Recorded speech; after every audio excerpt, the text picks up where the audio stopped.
Today we are discussing about objectives and functions of the Reserve Bank of India.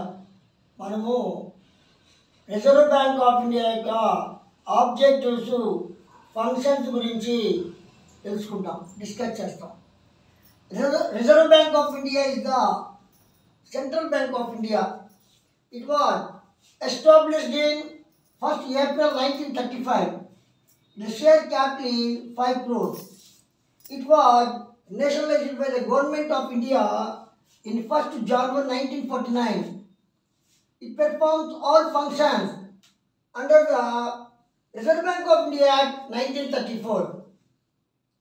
ఈ Reserve bank of ఇండియాని India యొక్క central బ్యాంక్గా చెప్తారు. ప్రతి దేశానికి కూడా ఒక సెంట్రల్ బ్యాంక్ ఉంటుంది. బ్యాంక్ ఆఫ్ అమెరికా, అమెరికా యొక్క సెంట్రల్ బ్యాంక్. అట్లా నీకు ఒక్కొక్క దేశానికి ఒక్కొక్క సెంట్రల్ బ్యాంక్ అనేది ఉంటుంది. అది బ్యాంక్ ఆఫ్ ఇంగ్లాండ్, ఇంగ్లాండ్ యొక్క సెంట్రల్ బ్యాంక్ అనమాట. అట్లా నీకు మన ఇండియాలో ఈ యొక్క సెంట్రల్ బ్యాంక్ని రిజర్వ్ బ్యాంక్ ఆఫ్ ఇండియా అంటారు. 1st April 1935లో దీన్ని ఎస్టాబ్లిష్ చేశారు. 1934 Reserve bank of India Act ప్రకారం ఇది తన ఫంక్షన్స్ అంతా కూడా నిర్వహిస్తుంది. 1934 Reserve bank of India Act ప్రకారం ఇది తన యొక్క ఫంక్షన్స్ అంతా కూడా నిర్వహిస్తుంది. కాబట్టి 1935లో 1st Aprilలో దీన్ని ఫస్ట్ ఎస్టాబ్లిష్ చేశారు. అంటే అప్పుడు ఫస్ట్ షేర్ క్యాపిటల్ వచ్చి 5 crores ఉంది. దీన్ని గవర్నమెంట్ వచ్చి 1949 1st January నేషనలైజ్ చేశారు. 1st January 1949లో ఈ రిజర్వ్ బ్యాంక్ ఆఫ్ ఇండియాని నేషనలైజ్ చేశారు. కాబట్టి ఇది ఫస్ట్ నేషనలైజ్డ్ బ్యాంక్గా మనం ఇండియాలో first nationalised institution, first nationalised bank, public ఇన్స్టిట్యూషన్గా దీన్ని మనం చెప్పచ్చు అనమాట. కాబట్టి 1949లో Reserve bank of India nationalise చేశారు. ఫస్ట్ నేషనలైజ్డ్ ఇన్స్టిట్యూషన్ ఇండియాగా దీన్ని చెప్పచ్చు. ఈ యొక్క present RBI governor Shaktikanta Das, ఈయన 25th రిజర్వ్ బ్యాంక్ గవర్నర్ అని చెప్పచ్చు అనమాట. ఈయన శక్తికాంత్ దాస్ వచ్చి 25th reserve bank of India గవర్నర్గా చెప్పచ్చు. Objectives of the Reserve bank of India. Reserve bank of India యొక్క ఆబ్జెక్టివ్స్ ఏంటి? ముఖ్యంగా Reserve bank of India international junior ఇంటర్కి 2 మార్క్స్ ఇస్తారు. అదేవిధంగా ఆబ్జెక్టివ్స్ వచ్చి 5 మార్క్స్ ఇస్తారు junior ఇంటర్కి.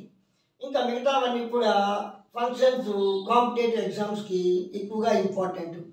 Objectives of the Reserve bank of India: regulating the issue of currency notes, achieving the monetary stability in the economy, controlling credit system, providing guidance to the commercial banks, implementing uniform credit policy throughout the country, lender of the last resort, acts as a clearinghouse, promotes different finance institutions to provide industrial finance. కాబట్టి ఇవన్నీ కూడా ఈ యొక్క reserve bank of India ఆబ్జెక్టివ్స్గా చెప్పచ్చు. Regulating the issue of currency. Reserve bank of India first function వచ్చి currency నోట్లను issue చేయడం. ఈ కరెన్సీ నోట్ ఇష్యూ చేసేది ఎలా అంటే అదే కాకుండా ఒక పద్ధతి ద్వారా నీకు కరెన్సీ నోట్ ఇష్యూ చేస్తుంది. ఆ తర్వాత నీకు మానిటరీ స్టెబిలిటీ, దేశంలో మానిటరీ స్టెబిలిటీని కాపాడుతుంది. అంటే మనీ యొక్క వాల్యూ తగ్గకుండా, పెరగకుండా, హెచ్చు తగ్గులు కాకుండా వాల్యూని కాపాడే బాధ్యత Reserve bank of India. Controlling credit system. Credit అనేది రిజర్వ్ బ్యాంక్ ఆఫ్ ఇండియా యొక్క కమర్షియల్ బ్యాంక్స్ క్రెడిట్స్ ఇచ్చేటప్పుడు ఏ వస్తువులకి ఎంతెంత ప్రపోర్షన్లో లోన్స్ ఇవ్వాలి అనేది తెలుపుతుంది. Providing guidance to the commercial banks, adviser agent to the government.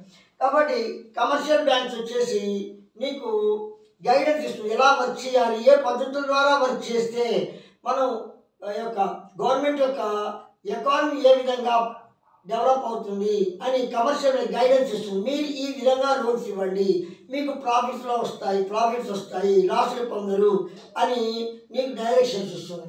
implementing uniform credit cards throughout the country, దేశంలో ఎక్కడైనా సరే ఒక పాలసీ రూపొందించినప్పుడు, లోన్స్ ఇవ్వాలి అని పాలసీని రూపొందించినప్పుడు ఆ పాలసీ వచ్చి ఒకే విధంగా యూనిఫామ్ పాలసీ అనేది ఉండాలన్నమాట. కాబట్టి త్రూ అవుట్ ఇండియా మొత్తం కూడా ఒకే విధమైన యూనిఫామ్ పాలసీ అనేది ఉండాలి. ఒక రాష్ట్రంలో ఒక పాలసీ, ఇంకో రాష్ట్రంలో ఒక పాలసీ, ఇలా నీకు డిఫరెంట్ పాలసీస్ అనేది ఉండకూడదు. తర్వాత lender of the last resort, అంతిమ రుణదాతగా పనిచేస్తుంది. యాక్ట్ యాజ్ ఎ క్లియరింగ్ హౌస్గా వర్క్ చేస్తుంది. తర్వాత డిఫరెంట్ ఫైనాన్స్ ఇన్స్టిట్యూషన్స్కి క్రెడిట్స్ అంతా కూడా డిఫరెంట్ ఫైనాన్స్ ఇన్స్టిట్యూషన్స్ ద్వారా అగ్రికల్చర్కి కానీ ఇండస్ట్రీస్కి కానీ లోన్స్ అంతా కూడా ఇప్పిస్తుంది అనమాట. ఇవన్నీ కూడా సెంట్రల్ బ్యాంక్ ఆఫ్ ఆబ్జెక్టివ్స్గా చెప్పవచ్చు. ఎక్కువగా జూనియర్ ఇంటర్కి యొక్క ఆబ్జెక్టివ్స్ ఇస్తారు. ఇంకా నీకు regulating the issue of currency note, ఇది ఆబ్జెక్టివ్ ప్లస్ నీకు ఫంక్షన్ అనమాట. అదేవిధంగా 2 మార్క్స్కి ఎక్కువగా ఇస్తూ ఉంటారు. కాంపిటేటివ్ ఎగ్జామ్కి ఇది ఎక్కువగా ఇస్తారని చెప్పచ్చు.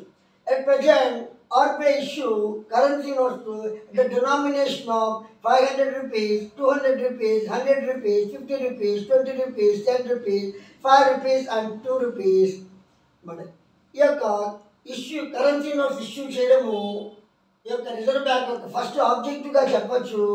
ఇది 500, 200, 100, 50, 20 rupees, 10 rupees, 5 rupees notes issue చేస్తుంది. కానీ 1 రూపీ నోట్ మాత్రము 1 రూపీ నోట్ని కాయిన్స్ మాత్రము finance department of government of India issue చేస్తుంది. కాబట్టి కరెన్సీ నోట్ని ప్రింట్ చేస్తుంది, కానీ 1 రూపాయి నోట్ని మాత్రం నాణ్యాలు కాయిన్స్ మాత్రం నీకు గవర్నమెంట్ ఆఫ్ ఇండియాలో ఫైనాన్షియల్ డిపార్ట్మెంట్ ఉంటుంది, అది వచ్చేసి నీకు ప్రింట్ చేస్తుంది. కానీ సర్క్యులేట్ చేసేది మాత్రము reserve bank of India circulate చేస్తుంది. ఇక్కడ ఈ యొక్క secretary finance department of the government of India, దీని సెక్రటరీ ఉంటాడు. ఆ సెక్రటరీ యొక్క 1 రూపీ నోట్స్ మీద సెక్రటరీ యొక్క సిగ్నేచర్ ఉంటుంది అనమాట. ప్రజెంట్ వచ్చేసి సెక్రటరీ వచ్చి టీవీ సోమనాథ్ వచ్చి ప్రజెంట్ సెక్రటరీగా చెప్పచ్చు అనమాట. ఈ యొక్క మొట్టమొదటిగా కరెన్సీ నోట్ ప్రింట్ చేసింది West Bank of Bengal 5 rupee నోట్స్ని ఫస్ట్ ప్రింట్ చేసింది. కాబట్టి నీకు బ్యాంక్ ఆఫ్ బెంగాల్ ఫస్ట్ నోట్స్ని ప్రింట్ చేసింది, 5 రూపీస్ కరెన్సీ నోట్స్ని ఫస్ట్ ప్రింట్ చేసింది. కాబట్టి ఇక్కడ సిగ్నేచర్ సెక్రటరీ వచ్చి టీవీ సోమనాథ్ అనమాట. ఈ 1 రూపీ నోట్స్ మీద సెక్రటరీ యొక్క సైన్ ఉంటుంది, ఆ సైన్ మీద IOU అనమాట. IOU థియరీ ప్రకారంగా ఈయన సిగ్నేచర్ చేస్తాడు. అంటే నేను బాధ్యత ఇస్తున్నాను దీనికి, ఈ యొక్క 1 రూపీ నోట్స్ ఉంటే IOU అంటారు. ఆ థియరీ ప్రకారంగా ఇది వర్క్ చేస్తుంది. కాబట్టి ఈ యొక్క కరెన్సీ నోట్లని రెగ్యులేట్ చేస్తుంది. అంటే ఎలా అంటే అలా ముద్రించకుండా ఎంతవరకు కావాలి, మన అసెట్స్ ఎంత ఉన్నాయి అంతే ముద్రించాలి. అంటే వాల్యూ వచ్చి మరి ఎక్కువ ముద్రిస్తే వాల్యూ తగ్గిపోతుంది, తక్కువ ముద్రిస్తే వాల్యూ పెరుగుతుంది. ఎంతవరకు ఎకానమీకి అవసరమో ఆ ఎకానమీకి సంబంధించి నోట్స్ అంతా కూడా ప్రింట్ చేస్తుంది. Achieving the monetary stability in the economy, ఇది ఎకానమీలో మానిటరీ స్టెబిలిటీని అంటే రూపీ యొక్క వాల్యూ తగ్గకుండా పెరగకుండా కాపాడుతుంది. తర్వాత ఇంటర్నేషనల్ మానిటరీ ఫండ్లో ఒక మెంబర్గా ఉంటూ ఫారెన్ ఎక్స్చేంజ్లో స్టెబిలిటీకి నీకు కాపాడుతుంది. అంటే ఫారెన్ ఎక్స్చేంజ్ అంటే విదేశీ మార్క ద్రవ్యము అంటారు.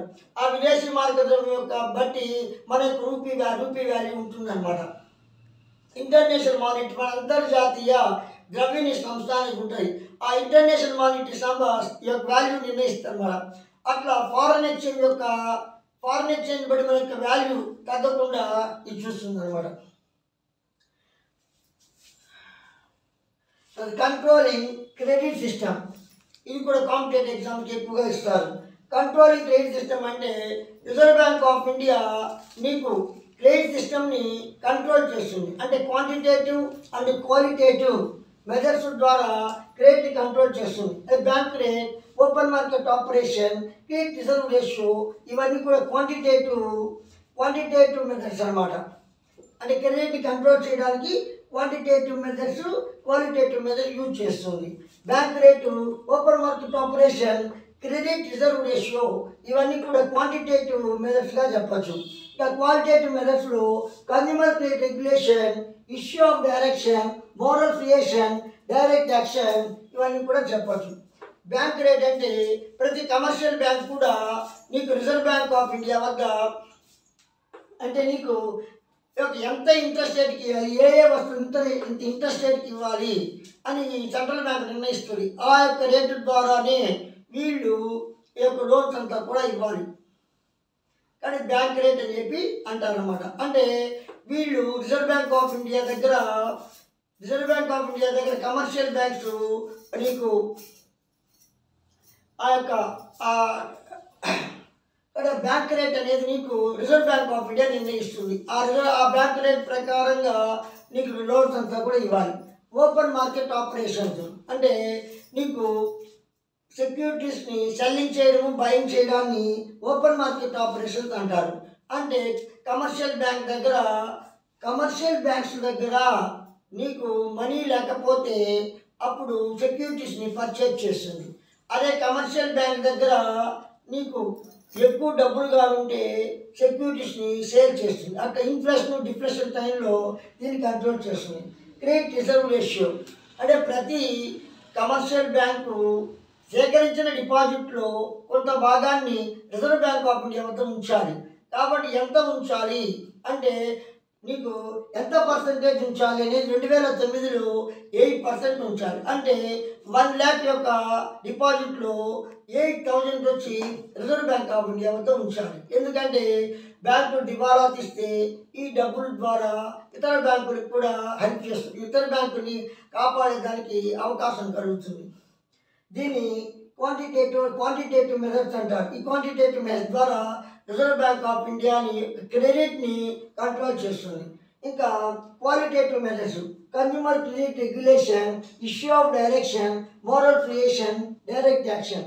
కన్జ్యూమర్ క్రెడిట్ రెగ్యులేషన్ అంటే అగ్రికల్చర్ ల్యాండ్కి ఎంత లోన్ ఇవ్వాలి, గోల్డ్కి ఎంత లోన్ ఇవ్వాలి, బిజినెస్ చేసే వాళ్ళకి ఎంత లోన్ ఇవ్వాలి అంటే వాళ్ళ ఆస్తులు పెట్టుకొని లోన్స్ ఇచ్చేటప్పుడు ఇంత పర్సెంటేజ్ లోన్స్ ఇవ్వాలి అనేది అది నిర్ణయిస్తుంది. అంటే గోల్డ్ అనేది ఎప్పుడైనా మనం అమ్మేస్తే మరి డబ్బులు వస్తాయి కాబట్టి ఎక్కువ ప్రపోర్షన్లో ₹1,00,000కి 90,000 80,000 ఇస్తుంది. అదే ల్యాండ్ అనుకో ₹50,000 ఇస్తుంది అనమాట.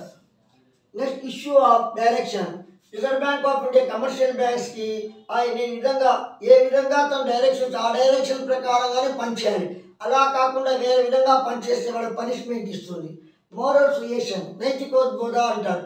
అంటే reserve bank of India commercial bank చెప్తుంది మీరు ఈ విధంగా వర్క్ చేస్తే మీరు లాభాలు పొందుతారు, మంచి గ్రోత్ వస్తుంది అని పాటించిన వాళ్ళకి అంత ఎక్కువగా హెల్ప్ చేస్తుంది. పాటించకపోతే మూసివేయాల్సి వస్తుంది, కమర్షియల్ బ్యాంక్ లాసుల్లోకి వెళ్ళిపోతారు. Direct action. ఒకవేళ రిజర్వ్ బ్యాంక్ ఆఫ్ ఇండియా చెప్పినట్లు కమర్షియల్ బ్యాంక్స్ వినకపోతే వాళ్ళ మీద చర్యలు తీసుకొని వాళ్ళ ఫైన్లు విధించి వాళ్ళ యొక్క వ్యాపారాన్ని కూడా ఆపివేసి తను హ్యాండ్ అవుట్ చేసుకుంటుంది. ఇవన్నీ కూడా క్వాంటిటేటివ్ అండ్ క్వాలిటేటివ్ మెజర్స్గా చెప్పచ్చు. Providing guidance to the commercial bank, adviser to the government, agent to the government. ఇక్కడ కమర్షియల్ బ్యాంక్ గైడెన్స్ ఇస్తుంది, ఏ విధంగా వర్క్ చేయాలి, వేటికి లోన్స్ ఇవ్వాలి, ఎంత ఇంట్రెస్ట్ రేట్కి ఇవ్వాలి అన్నీ చెప్తుంది అనమాట. అదేవిధంగా అడ్వైజర్గా కూడా వర్క్ చేస్తుంది. అంటే కమర్షియల్ బ్యాంక్స్ ఏదైనా కూడా ఫైనాన్షియల్ విషయాల్లో సలహాలు కావాలంటే సలహాలు ఇస్తుంది. ఏజెంట్గా కూడా వర్క్ చేస్తుంది. అంటే ఈ యొక్క international monetary fund, world bank meeting జరిగినప్పుడు ఆ మీటింగ్లో మన ఇండియా ఏజెంట్గా నీకు అక్కడికి వెళ్తుంది.